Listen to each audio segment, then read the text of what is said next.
Dr. Heidi Horsley, Executive Director of the Open to Hope Foundation.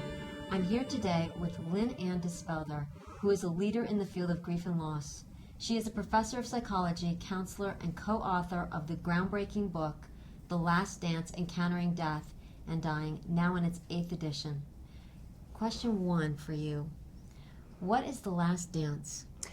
Well, Heidi, The Last Dance, as the title of this book, originally came from Carlos Castaneda, who said the warrior goes to the mountain to dance his last dance before death arrives.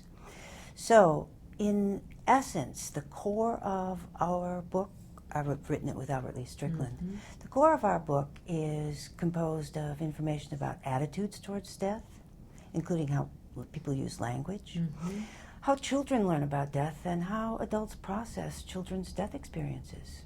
It also contains a great deal of information on coping with life-threatening loss and maintaining coping potency.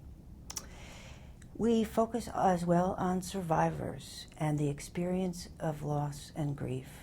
And our purpose was to make sure that people knew their options. And can you give us an example of how having knowledge of the options helps? Well, I'll give you one from my family's experience. Okay. My sister-in-law died young, and in the end stage of her life, she was very fussy, and she said to her friends that she needed to have her makeup done by one of the individuals. And so I called the funeral director, and I said, well, I'd like to know how you'll notify us when Colleen's body is ready for the girls to come do her makeup. And he said, well, I do a really good job myself. And he tried to persuade me, and I knew that consumers can do whatever they want. And so I said to him, no, the family would prefer. She said, well, they, or him, no, and I said, that she's dead? Yes, I'm pretty sure they will.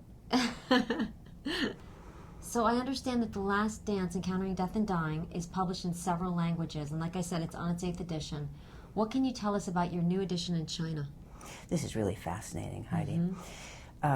It's being published out of a publisher in Beijing, and typically the Chinese are fairly closed about death, dying, and bereavement. It will be the first translated text in the area of death, dying, and bereavement education.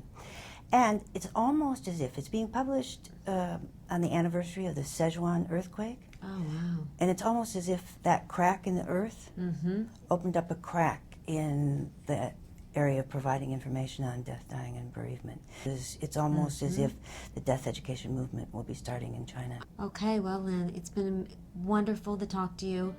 You are such a leader in the field, and I'm so excited that I've had this opportunity. Thank you. Thank you very much, Heidi. Until next time when you think of me, may your heart be light and your spirit free. May all things lucky, great and small, bless your life. But most of all, may angels come to whisper in your ear. Next time is almost here.